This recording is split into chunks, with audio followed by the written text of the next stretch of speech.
The Bright Side with Sarah White. Hello, everyone, and welcome to episode 11 of The Bright Side. I am thrilled that you are here with me. Thank you so much for watching. I hope that you've been able to watch all of the episodes. If you haven't, you can always go back and watch them at fox19.com/brightside or go on the Fox 19 Plus streaming app. It is totally free, and you can download that wherever you download your apps. And I have Brianna Suggs with me today. How are you, Brianna? I'm great, Sarah. How are you? I am so good. And Brianna is a treat, you guys. She is Miss Black America 26-27. She was Miss Black Ohio 24. She also really cares about kids and education. She's an educator here at the Idea School in West Price Hill, a neighborhood of Cincinnati, and then also a doctoral candidate. So you're an incredible woman. Thank you. And also, you mentioned earlier you're a mom, which is hard in and of itself. I know I have 3 girls, and so that is a job for sure.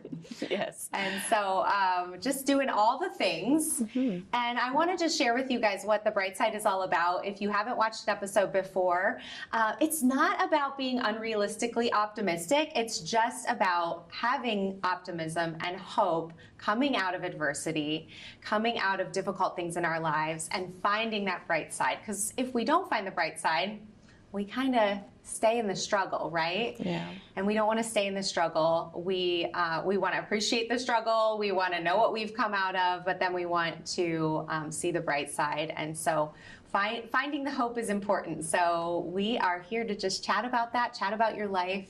I want to go way back. Tell me about little Brianna. Tell me about growing up, what that was like for you, and let's just tell your story. Yeah. Well, again, thank you for having me. It's an honor to be able to do that. When I think of my younger self, I think of a really outgoing, art-loving, just outdoors kids. You know, that's when we had dial-up internet. So I know that's that was a better time in some ways. Yeah, you know, I think so. A little slower. And so. You know, very, very tomboyish and all the things. And so what kinds of things did you like to do? Oh, well, I like to play outside. Play outside. I like to, yeah. Boogie board in the ditch at one point, which was weird, but it was fun. Yeah. I love art, so anything art, painting, drawing. I used to write my own stories, and so I used to just be very artistic.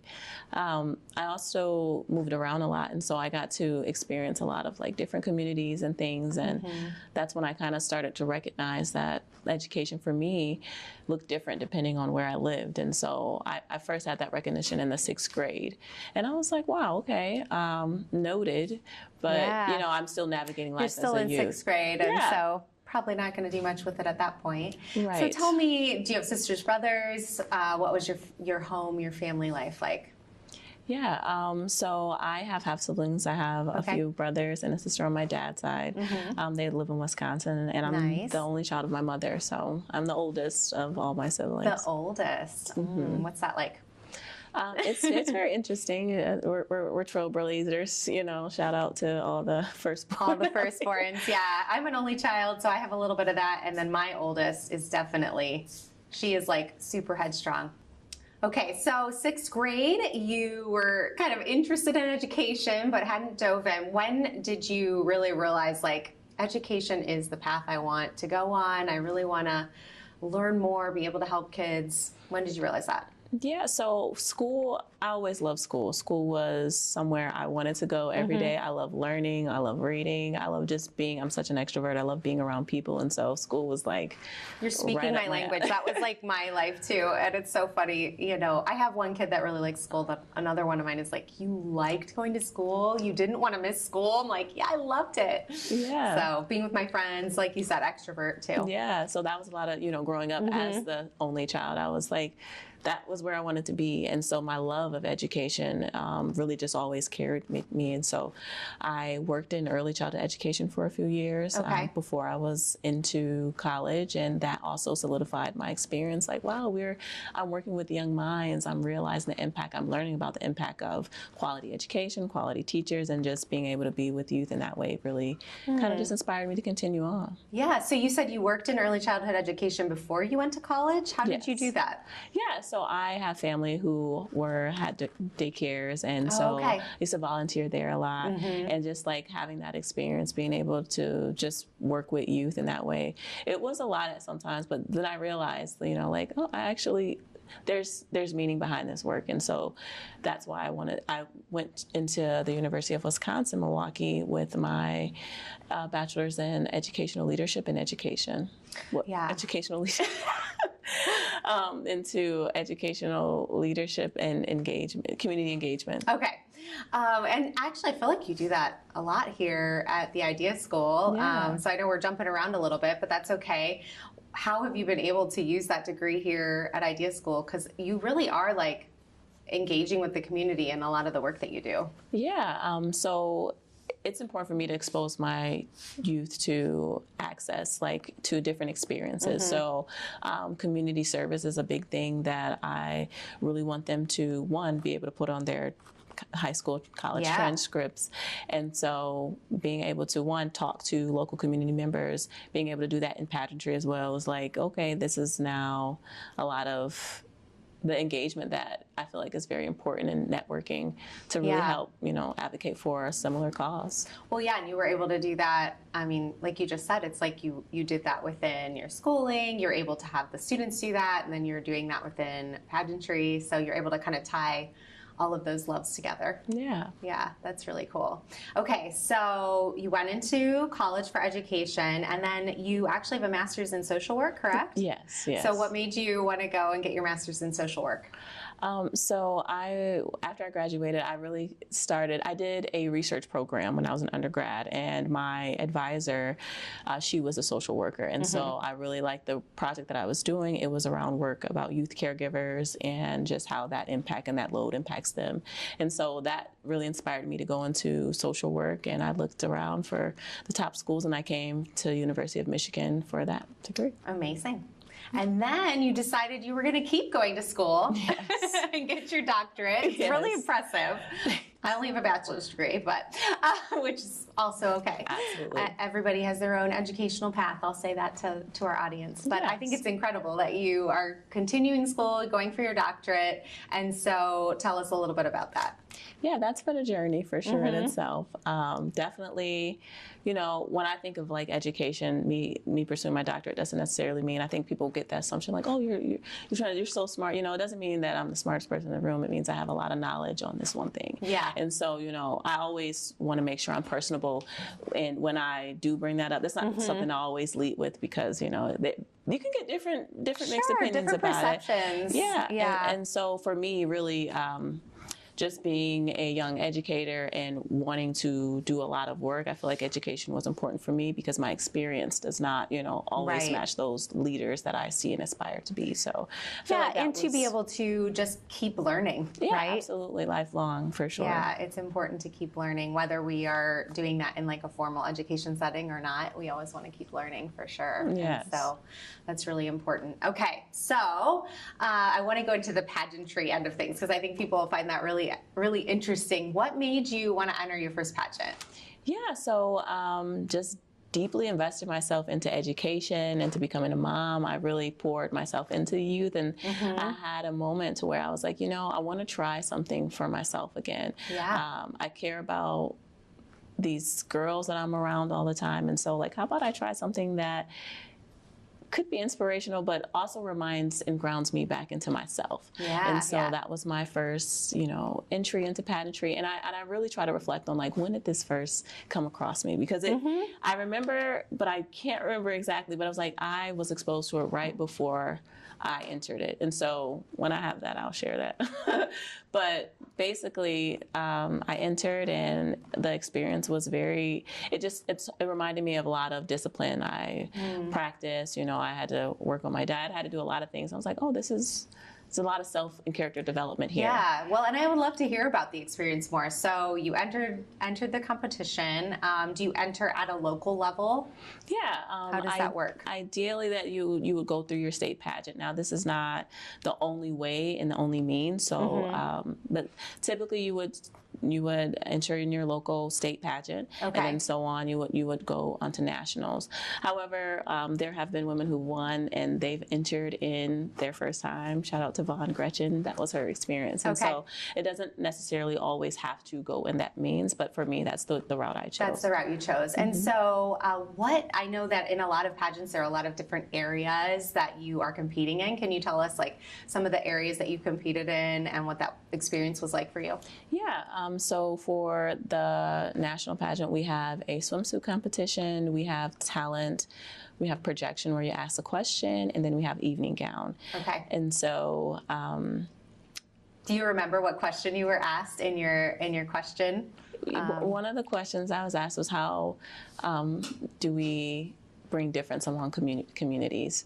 And so it was around those lines. It's not verbatim, but for me, that response was that, we have to celebrate and acknowledge difference, and it's okay to, because a lot of, I think of, a natural instinct is that when we see things, as human beings, we tend, that are different, we tend to be a little bit more guarded and a little bit more curious in a sense to where it's not as inviting. And so being able to recognize those differences and celebrate them and, communicate across, I think can make a lot of difference. And so my answer along those lines related to that.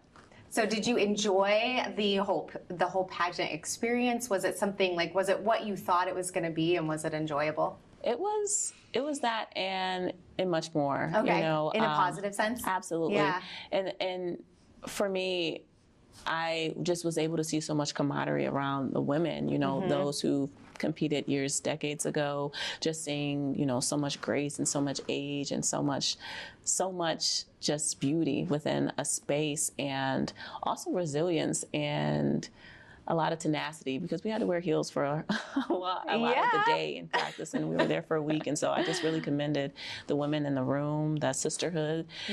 Samba is the sisterhood of Miss Black America. And so really being able to share and camaraderie with those women was an unforgettable experience. Where is that competition located? Where's the national competition? Does it move around? Is it one spot? It moves around? It moves around. Okay. This year it was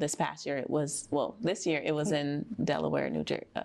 Delaware. It was in Delaware. Yeah, Houston, Delaware. Okay, great. That's so much fun. I love that whole experience. Okay, so I want to dive a little bit into our theme of the bright side, overcoming obstacles, overcoming adversity. What is something that you have had to go through in your life that was hard, that you were then able to kind of see the hope and the light at the end of the tunnel?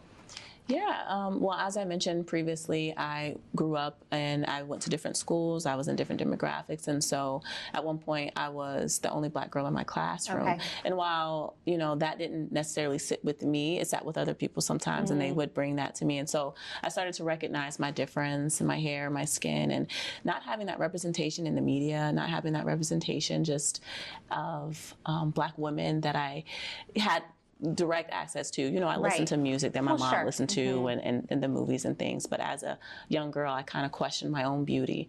And I subscribed a lot to Eurocentric beauty standards. And that's where my disconnect and my self-worth did not align. And so as I got older, I recognized maybe there's actually nothing wrong with the way I look. There's things that have been imposed in history that, can alter one's perspective. And so for me, growing up and wanting to reclaim that in a sense. That's why essentially I stuck with Miss Black America, but I needed that representation. And so my purpose in this is also being that representation and just reminding young Black girls that they are beautiful and to accept themselves and fully be able to be in communities comfortable in communities where they may look alike and where they don't. Oh, I love that. So actually your bright side is what you're doing right now. It's being Miss Black America and being able to be that representation for those young Black girls. I love that so much. That's really beautiful.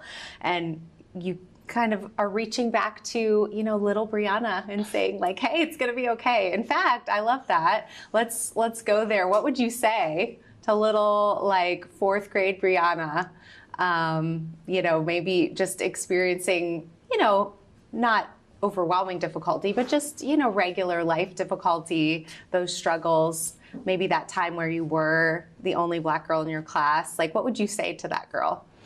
I would tell her that she's beautiful.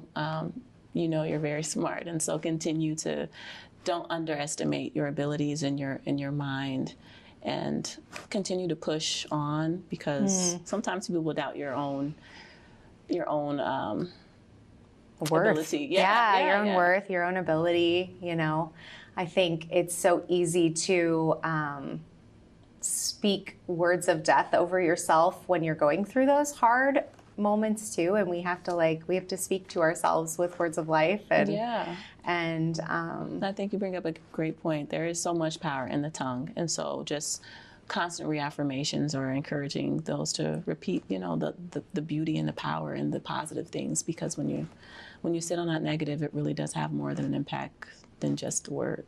Yeah, so let's speak to your students right now, to the Black girls that are here in the school that were similar, you know, maybe are going through similar things, not being like the only one, but are still having struggles and adversity in their own lives. What would you say to them? Still stand confident in yourself. Again, know who you are, know where you come from, and don't be ashamed of who you're going to be, because you're proud of who you are right now. And so always remember that you're representing yourself. You're representing yourself in the future. You're representing your past. And, you know, we have to be proud of where we come from, so that way we can lead with that same pride. I love that. That's beautiful. Lead with that same pride. What are you thankful for most in your life right now? I'm thankful for my daughter. I feel like she definitely, maybe subconsciously, pushes me to be more and more than I maybe even have realized in myself. Again, this was a journey that happened post-motherhood. So I think How old is your daughter? She's 3 years old. Oh my gosh. She's an itty bitty still. Oh yeah, she's busy. Yeah.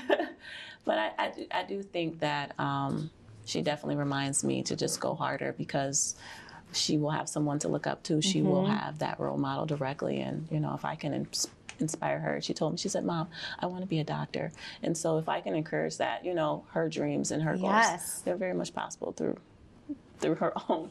You know, you see your mom do it. You can do it too. No, I love that so much. I think, you know, truly that's one of the reasons, you know, maybe not, obviously not the only reason, but one of the reasons I wanted to even take this job is that so that my kids could see me going for my dreams as well, you know, going for things that I have wanted to do. And so, you know, there was a part of me that was like, maybe I shouldn't do that, because, you know, so I can be more accessible for my kids, but then I was like, well, you know what? This is a good time for it, and it's good for them to see me going after things I want to go after too. And so I think that's awesome that you're going after things you want to go after, and your daughter sees that, and your students get to see that. It's really beautiful. Yeah, it's very interesting to see how the impact, you know, because my primary audience is, you know, youth, young people. And so when I hear women talk about, older women, you know, talk about, oh, you're inspirational, you know, I realize the reach is beyond just the youth. These are women who also have children and are interested in pageantry. And so it's like, you know, it's inspiring to me to also encourage, like, just because you become a mother does not mean you have to negotiate who you are and what you want to be. And so, you know, it takes a really strong woman to be able to be a mother and also pursue her career. So I always admire those who do. Yeah, absolutely. And it is hard. You know, I use the analogy a lot, like where you're juggling balls and you have glass balls and rubber balls, and like you got to like keep the glass balls in the air, but a lot of those rubber balls have to fall, because you can't do it all. You know, sometimes your career is going to win, sometimes the home stuff is going to win, and you're trying to balance it best you can. But yeah, it's hard for sure. I would love for you to share some of the women that have inspired you. Can you think of a woman or even a couple women who have been inspirational to you in your life, and why? Yeah, I have to start with my grandmother, Ella Marie Suggs. I love that. Yeah, she did pass, unfortunately, a few years ago, but she still has such an impact on me and just the mission that I have in my life. Yeah. I remember in high school, I did an interview with her just to really talk about like poverty and what it's like to be and to live that life, because, you know, while resources weren't as available, the time and the effort and the love was in abundance. And so just really being able to see how she was able to be so giving, so loving, and so resourceful and just really show up for a lot of the children, including me and my other cousins and things. Just to see her really do that and be that role model was very inspirational to me. I see myself in a lot of the work I see her in a lot of the work that I do, and yeah, it's a reminder. So for me, she was very, very impactful. I love that. Grandma. Yeah. Grandma's number one. I think this will be fun. We're going to wrap up with like some rapid fire questions just for fun. Get to know you a little bit better as we wrap up, okay? For sure. Sound good? Yes. All right, what's your favorite restaurant here in Cincinnati? Teranga. It's an African restaurant. Okay. It's pretty good. I'm going to have to go check that out. Where do you like to go when you have a day to rest? I like to go to the park. Just get out in nature a little bit? Yes. Okay. Yes. Do you have a favorite store or shop or something like that here in the area? I like to do a lot of like local things. Yeah. So like sometimes when people table, I like to purchase. So like a lot of vendors just locally. Have you been to Findlay Market? Yeah, I live right near there. Live near there? Yeah. Nice. Love Findlay Market. Yeah, They have a lot of fun vendors. That's what made me think of it. For sure. Very cool. Okay. If you could go on any trip ever, anywhere in the world, where would you go? I plan to go to Japan very soon. I want to take my daughter. I really love the education system they have there. And so just to learn as I aspire to open my own school in the future, I really want to kind of learn and observe. So Japan. All right. And let's end with that because that's amazing. You want to open your own school in the future. Yes. What do you hope for yourself 5 years, 10 years down the road? Yeah, 5 years, the school will be thriving, established, and really serving our youth in the most impactful and holistic way, making sure that they have quality education, quality food, and really being able to have the best impact they can after graduation. That sounds amazing. What about 10 years down the road? 10 years, I might be in your seat on a talk show. I don't know. That would be great. We'll Love see. that. You never know. We'll see. I definitely want to invest into education, but I'm very much noticing a lot of opportunities that pageantry is opening for me. And so, if I can continue to talk and speak with people on a global, national level, I will do that. Amazing. I love that. Thank you so much, Brianna. Yes, thank you so much, Sarah, for having me. Yes. So how can people find you if they want to get in touch with you? Go ahead and share your social media, or if they just want to be able to support you and the work that you're doing here at Idea School Price Hill. How can they do that? Yeah, for sure. So my Instagram is Brianna MBOA, and my Facebook is Brianna Suggs. So feel free to follow me. Wonderful. Thank you so much for being with me today. Thank you. And thank you guys so much for watching. You can watch anytime at fox19.com/brightside, or you can download the app Fox 19 Plus. It is free, and you can go on there and watch all of the Brightside episodes. We would love for you also to think about the people in your life. Is there someone that should be on this show? And you can send me an email at sarah.white@fox19now.com, and I would love to talk with you and see if you would be a good fit for this show. Thanks, everyone. The Bright Side with Sarah White.